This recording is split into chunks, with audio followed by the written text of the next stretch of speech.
A heated clash in a hospital hallway. Trump's healthcare speech spirals into chaos, but his response stuns everyone. The tension in the air was palpable, the kind that made even the most seasoned reporters shift uneasily. President Trump, standing tall in the sterile hospital hallway, his blue suit sharp and his red tie catching the light, was facing a small crowd of hospital staff and eager reporters. Behind him, Dr. Marcus Andrews, the chief of surgery, stood with his arms crossed, eyes narrowed, his crisp white coat sharply contrasting the growing unease. A bold blue sign above them read, "Health Care for All," Trump's latest political push that was supposed to be a crowning achievement. But as the cameras flashed and microphones hovered, it was clear that something was about to unravel. Trump raised his hands in his signature gesture, ready to speak as the reporters leaned in. "Folks, we're here today to celebrate a huge win for America," he began, his voice booming across the quiet hospital corridor. "My Health Care for All initiative is the best thing to happen to this country, believe me. Everyone's getting care, costs are down, and hospitals like this one are thriving." The crowd of reporters scribbled notes, nodding in agreement. But Dr. Andrews, standing silently at the back, shifted uncomfortably. His jaw clenched. The tension was so thick you could feel the building of something momentous. Trump was on a roll, gesturing widely as he continued. "We've done what nobody else could. We've fixed healthcare, and I'm proud to say it's working perfectly." But it wasn't just the reporters who were feeling the unease. Dr. Andrews stepped forward, his posture straight, eyes locked onto Trump's. The soft hum of the hospital, the distant beeping of machines, seemed to vanish as the surgeon's voice cut through the air like a blade. "With all due respect, Mr. President, that's not true," Dr. Andrews said, his tone firm, but carrying a hint of frustration that threatened to boil over. The reporters froze mid-note. A few gasps rippled through the crowd. Trump's expression shifted, surprise flashing across his face as he turned, arms still outstretched. His voice lowered, curiosity mixed with defensiveness. "What did you say, doctor?" he asked, his eyes narrowing but still holding the commanding presence. Dr. Andrews stood tall, his clipboard raised, the shaking of his hands betraying the gravity of his words. "I said, it's not true, sir," he repeated more forcefully. "This hospital has turned away dozens of patients this month alone because your plan isn't working. People can't afford the care they need, and we're forced to watch them suffer." The words hit the room like a bombshell. A ripple of shock swept through the hallway. The air seemed to freeze as reporters scrambled to adjust their recorders. A nurse at the back covered her mouth in disbelief. Trump's face hardened, his arms dropping to his sides. The magnitude of Dr. Andrews' words hung in the air, heavy and impossible to ignore. "That's a bold claim, doctor," Trump said, his voice sharpening, stepping closer, his posture now defensive. "You're telling me my plan, the best healthcare plan in history, is failing? I don't think so." Dr. Andrews didn't flinch. His gaze was unwavering as he looked directly at the president, his voice steady but laced with raw emotion. "I'm not here to play politics, Mr. President," he said, a calm yet urgent tone in his voice. "I'm here to save lives. Last week, a single mother came to us with a failing heart. We couldn't treat her because her insurance under your plan wouldn't cover the procedure. She's back home now, waiting to die because we had no choice." The hallway felt electric, as though the walls themselves were closing in. The reporters leaned in, cameras flashing rapidly. Trump's face flushed with anger, but his voice matched the doctor's intensity. "That's not my fault, doctor," he snapped, his fists clenching by his sides. "We've given hospitals more funding than ever before. If you can't manage your budget, maybe the problem's with you, not my plan." The hallway went eerily silent. Every eye was locked on the two men, locked in a fierce standoff, each unwilling to back down. The clash of ideals had escalated beyond the political. It was now personal. Dr. Andrews' grip tightened on his clipboard. His expression darkened. He wasn't about to back down. "Funding doesn't help if the system is broken, sir," he shot back, his voice rising. "Your plan promises care for all, but it's leaving the poorest patients behind. We're turning away people every day, and I'm tired of watching families suffer while you stand here claiming victory." The room held its breath as the reporters strained to catch every word, their pens poised in midair. Even the hospital staff seemed to hold their collective breath as Dr. Andrews, the man with the white coat, spoke with the fire of someone desperate to see change. Trump, momentarily taken aback by the intensity, stepped forward. He raised a finger, his voice booming. "You're out of line, doctor," he thundered, taking a step closer, his voice cutting through the tension. "I've done more for healthcare than anyone in this country. You don't get to stand here and tell me I'm failing." Dr. Andrews didn't budge. His tone, though firm, softened slightly with the weight of his words. "I'm not saying you don't care, Mr. President," he said, his voice quiet but forceful. "I'm saying your plan isn't working for everyone. That woman I told you about, she's not a statistic. She's a mother, a daughter, a person, and right now, she's dying because we couldn't help her. Tell me, sir, how is that a victory?" The hallway was filled with a tense, suffocating silence. Even the reporters' pens hovered in the air, waiting for the next move. Trump froze, his hand still raised, his mouth open, but no words coming out. The moment hung suspended in time, as if everyone was waiting for the storm to pass.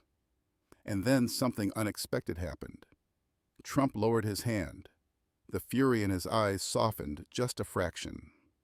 His voice dropped, a hint of contemplation settling in. "You're saying people are slipping through the cracks," he said, more of a statement than a question.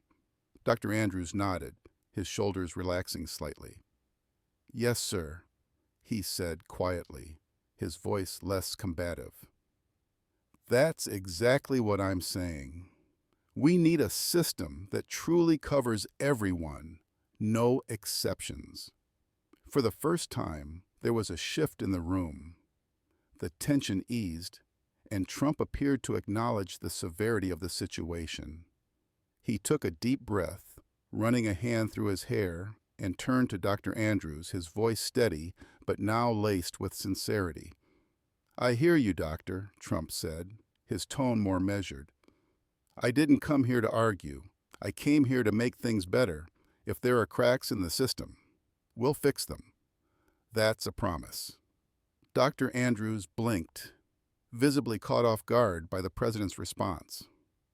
Trump continued, gesturing to his team standing near the exit of the hallway. "I'm going to have my people look into this right away," he said, his voice firm but kind. "We'll investigate every case where patients were turned away and make sure no one else falls through the cracks. You have my word." The crowd murmured softly, a mixture of surprise and relief spreading through the room. Dr. Andrews let out a small exhale, his expression softening. "Thank you, Mr. President," he said genuinely. "That's all I wanted. Someone to listen, someone to act." Trump nodded, offering a brief smile. "You're a good Dr. Andrews," he said, patting him on the shoulder. "Keep fighting for your patients. We'll fight for them too." And with that, Trump turned back toward the reporters, his voice rising once again as he spoke with renewed conviction. "You heard it here, folks. We're going to make healthcare even better. That's what we do in America." The hallway broke into light applause, the tension finally dissolving into a sense of hope. Dr. Andrews, now relaxed, offered Trump a respectful nod. The president gave him a final pat on the shoulder before turning, walking down the hallway toward the exit, his team trailing behind. As the reporters scrambled to follow, their cameras flashing, the air seemed to hum with purpose, hope, change, and the potential for something better. If this moment gripped you, don't forget to subscribe to Regal Stories for more moments that inspire and challenge us. Dr. Andrews' face darkened, his grip tightening on the clipboard as the weight of his words settled in. "Funding doesn't help if the system is broken, sir," he shot back, his voice thick with frustration. "Your plan promises care for all, but it's leaving the poorest patients behind. We're turning away people every day, and I'm tired of watching families suffer while you stand here claiming victory." The room seemed to hold its breath. The reporters, their pens hovering in the air, leaned in, catching every word. A nurse exchanged a quick glance with a colleague, her wide eyes speaking volumes of disbelief. In the back of the hallway, a hospital administrator nervously shook his head, clearly aware of the delicate balance hanging in the air. Trump's face hardened as he took a step forward, his finger pointed directly at Dr. Andrews. "You're out of line, doctor," he bellowed, his voice booming in the tight corridor. "I've done more for healthcare than anyone in this country. You don't get to stand here and tell me I'm failing." But Dr. Andrews didn't flinch. His posture remained steady, unwavering. The fire in his voice only intensified as he responded. "I'm not saying you don't care, Mr. President," he said, his words measured but heavy with raw emotion. "I'm saying your plan isn't working for everyone. That woman I told you about, she's not just a statistic. She's a mother, a daughter, a person, and right now, she's dying because we couldn't help her. Tell me, sir, how is that a victory?" The hallway fell eerily silent, the weight of Dr. Andrews' statement settling over the room like a heavy fog. Trump froze, his finger still raised, his mouth hanging open as though the words had caught him off guard. The crowd, already tense, seemed to hold its collective breath, waiting for the next move. For a heartbeat, it felt as though the situation might escalate even further, the two men locked in a battle of ideals and egos. But then, unexpectedly, Trump lowered his hand, his expression softening ever so slightly. His voice dropped to a quieter, more contemplative tone. "You're saying people are slipping through the cracks," he said, the words coming more as a statement than a question, as though he were processing the reality in front of him. Dr. Andrews nodded, his shoulders relaxing just a fraction. "Yes, sir," he said, his voice steady but laced with determination. "That's exactly what I'm saying. We need a system that truly covers everyone, no exceptions." Trump, for the first time in the exchange, took a deep breath. He ran a hand through his hair, his gaze briefly shifting to the Healthcare for All sign on the wall behind them. The weight of the moment seemed to settle in his mind as he turned back to Dr. Andrews, his tone steady, now marked by a hint of sincerity. "I hear you, doctor," he said, his voice lower and more measured. "I didn't come here to argue. I came here to make things better. If there are cracks in the system, we'll fix them. That's a promise." Dr. Andrews blinked, taken aback by the unexpected shift in tone. For a moment, it seemed as though the confrontation might fizzle out, leaving no resolution in its wake. But Trump wasn't done. He gestured toward his team, standing near the exit, and spoke with newfound resolve. "I'm going to have my people look into this right away," he said, his voice more authoritative now, yet laced with an air of commitment. "We'll investigate every case where patients were turned away, and we'll make sure no one else falls through the cracks. You have my word." The tension in the room began to lift as the crowd processed the unexpected turn of events. Dr. Andrews, still caught off guard by the president's response, nodded slowly. "Thank you, Mr. President," he said, his voice genuine but cautious. "That's all I wanted. Someone to listen, someone who's willing to act." Trump, sensing the shift toward resolution, gave a small nod. "You're a good doctor, Andrews," he said, patting him on the shoulder in an almost paternal gesture. "Keep fighting for your patients. We'll fight for them too." And with that, the moment seemed to pass. Trump turned back toward the reporters, his voice once again rising as he addressed the room. "You heard it here, folks. We're going to make healthcare even better. That's what we do in America." As the president's team moved to leave, a ripple of quiet applause spread through the hallway. The sense of tension that had dominated the scene moments earlier slowly dissipated, replaced by a cautious sense of optimism. Dr. Andrews offered Trump a respectful nod, his posture relaxing as the two men shared a brief, silent understanding.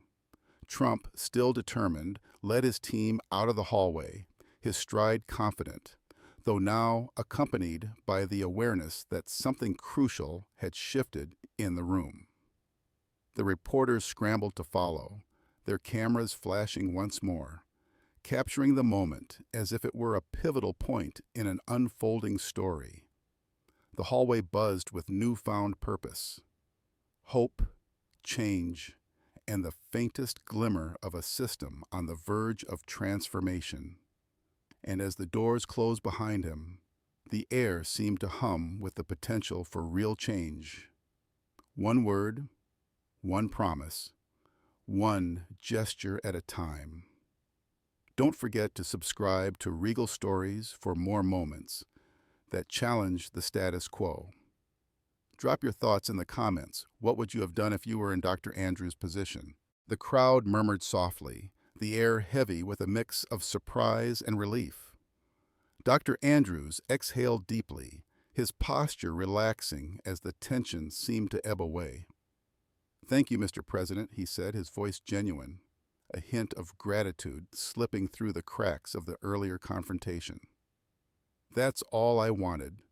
Someone to listen, someone to act." Trump nodded, a small but sincere smile crossing his face. "You're a good doctor, Andrews," he replied. "Keep fighting for your patients. We'll fight for them too." He turned toward the reporters, raising his voice just enough to command attention.